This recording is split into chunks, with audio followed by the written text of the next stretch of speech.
Hey everybody, Lorelia here, coming to you to discuss universal basic income. So I finally got a chance to watch the Breakfast Club interview with the Democratic um, a candidate who's running for the presidency in what is it, 2020? Asian guy named Andrew Yang. And there's a video that have been floating all around social media where they talk about the end of jobs and how African Americans are pretty much going to be wiped out financially by 2053.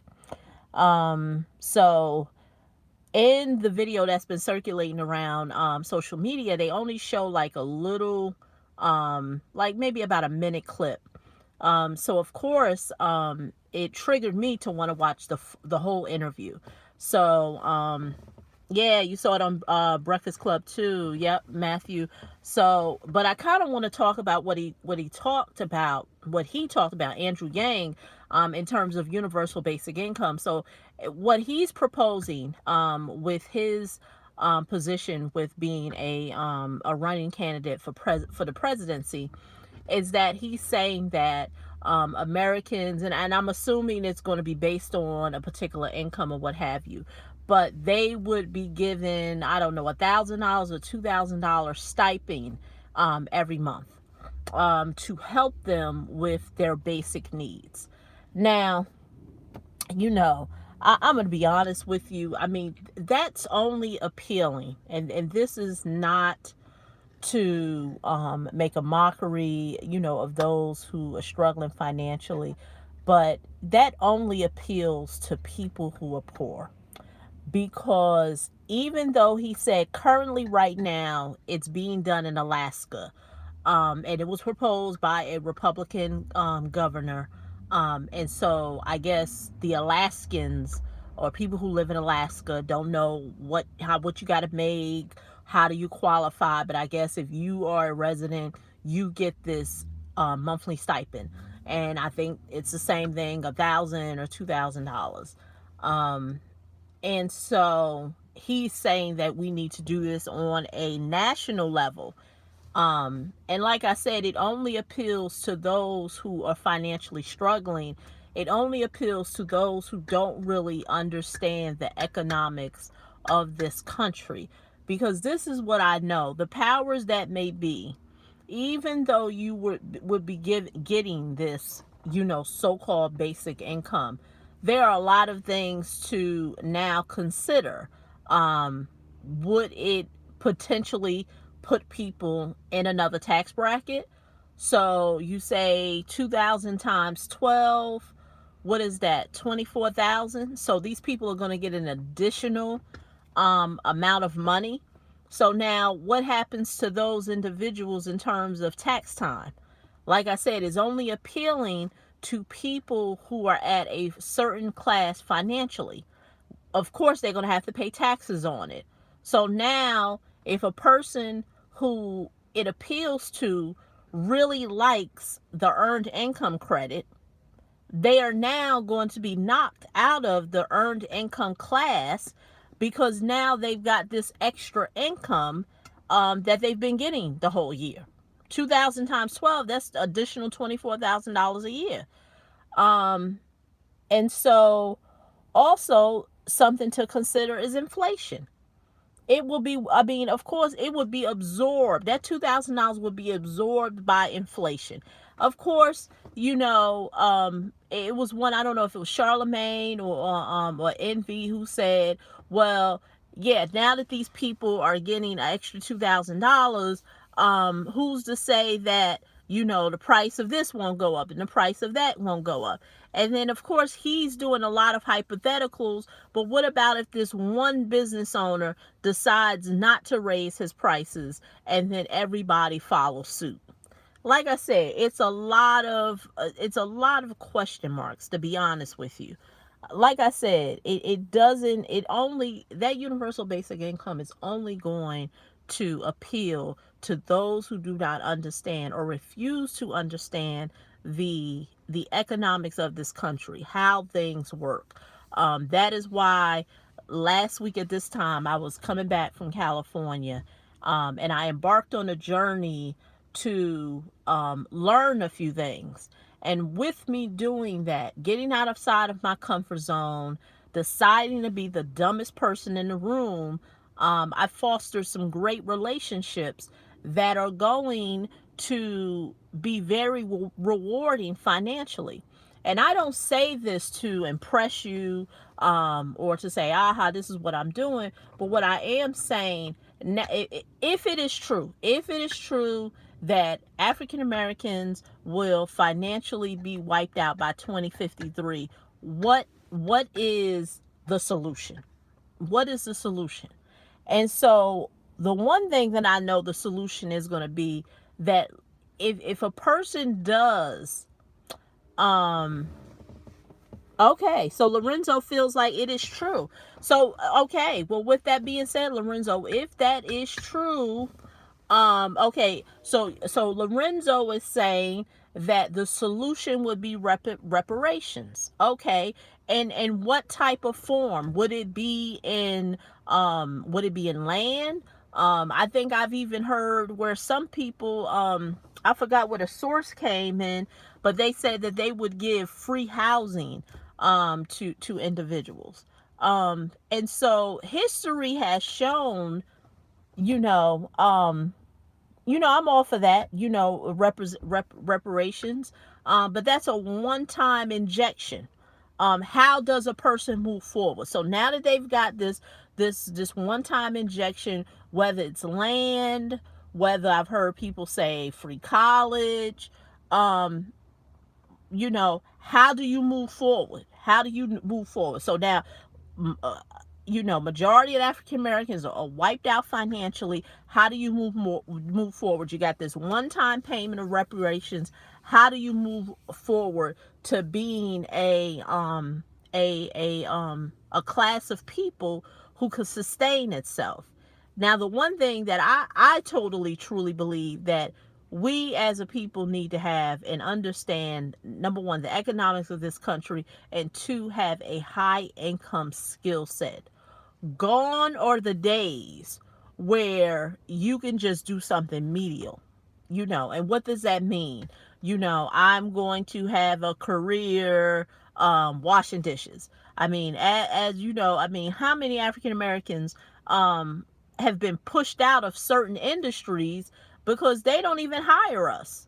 You know, the medial jobs are now going to people who are outside of the African American race. I know, like, if you go to like neighborhood delis and or fast food places, and it'll say a help wanted sign, that sign ain't even for us. Like we can't even go and get those certain jobs. Even when I was traveling, and I've seen this throughout, going to different places throughout the country. You go to a hotel, and the housekeeping staff, a lot of times,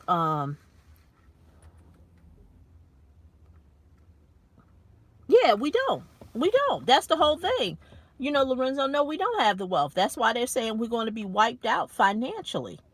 And that $2,000 basic income is not going to help us create no wealth. That's the truth.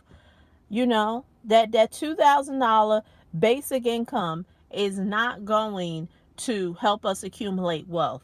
All that's going to do is it's just an added check to possibly sustain you. There are places throughout this country, New Jersey for one, um some places you can't even afford. You can't even afford to live, places, because the rent is too damn high. When I was on the West Coast last year, I mean, have you heard about what's going on in San Francisco? Yes, exactly. So, like Matthew said, you're right. We are the consumers. We are the consumers and don't know how to be the producers. And that's why I said understanding the economics of this country. See, other races understand. Well, see, the whole thing is, think about the political positions that um people are trying to get now. The same way Andrew Yang is telling, convincing Democrats that he proposes a universal income. Now, this is a guy who came out of the tech space. um why isn't he saying that we're going to take the children or even the adults who make a certain income and allow them to learn a skill set, like I said, a high income skill set, to be able to get into the tech space? And I'm not just talking about, go to college and learn some things about computer science. I mean, of course that could be helpful, but what can a person do right now? There are skill sets right now that you can actually, learn right off the internet, and it costs no money. Like, do you know that you can actually learn CSS, HTML, JavaScript, all these things that actually are needed to run apps, to run websites, to just have a presence in the internet space, and you can do it for free? Like, there is no cost to it. So how about showing and teaching kids how they can possibly sustain themselves financially? Because giving people money does not help them sustain themselves financially. All that is a band-aid. And so when that appeals to people, see, that's what I'm saying. Me giving you something only appeals to the folks who say, I don't want to learn nothing. I don't want to read no books. I don't want to take no classes. But I want to be able to. Exactly. I agree. Lorenzo, you saying, being a consumer is not financial power. You are right. It was somewhere, I think I recently saw on Facebook, somebody had a post, and it said that, and it was relating to African Americans, and it was saying that we as a people need to share the knowledge and not hoard it, because other races do not do that. And I commented on the guy's post, and I said, there are plenty of people online who are giving free game. Whereas what in any area, where you can thrive financially, whether it's myself with credit, I've been telling people about what I'm doing in real estate, whether it's learning about stocks. I mean, there's free game all over the internet. So for those people who feel like, oh, people, they're not sharing the information. No, it's not that people not sharing information. People don't want to absorb the information. See, what people want to do is like, okay, you know something, but I don't. Even though you're telling me the resources of what books to read and what websites to go to, I don't want to do that. I want you to spend your personal time and spoon feed me the information, because I don't want to do no research. I don't want to read no books. I want you to give me the shortcut. And see, what a lot of people don't understand, when they encounter someone online and they feel like, okay, this particular person knows something, now I want them to tell me too. I can't speak for everybody, but majority of individuals understand the value of their time. You can always make a lot of money. Money's not hard to make. Money's not hard, especially if you have a high income skill set. It's not hard to get. It's not hard to make. It's not hard to attract. The problem is that when people know that, then they value their time. So if there's a person out there that's doing, like I said, they're giving up the game, They got free webinars, free ebooks, free resources, and they understand that their time is valuable. So they're like, I can't talk to everyone who reaches out to me and say, I got a question about this, or can you call me about this, and can you tell me about this? They don't have it. They don't have the time. Perfect example. So that's why they sell stuff. Perfect example. Like I said, last week, when I was out at that conference that I went to, and one of the gentlemen that I met, I'm looking to foster a business relationship. Now, he don't have a lot of time, but I have a lot of questions. But I have to respect his time. I have to respect his time. I have a lot of questions, but I understand he don't have time. So what I have to do is I have to, one, go out and seek the information. And so when I have the ability to be able to talk to him, I have to make sure that I am not monopolizing his time and make it a benefit for him as well as myself, to benefit from the conversation. Because I know that that person doesn't owe me anything.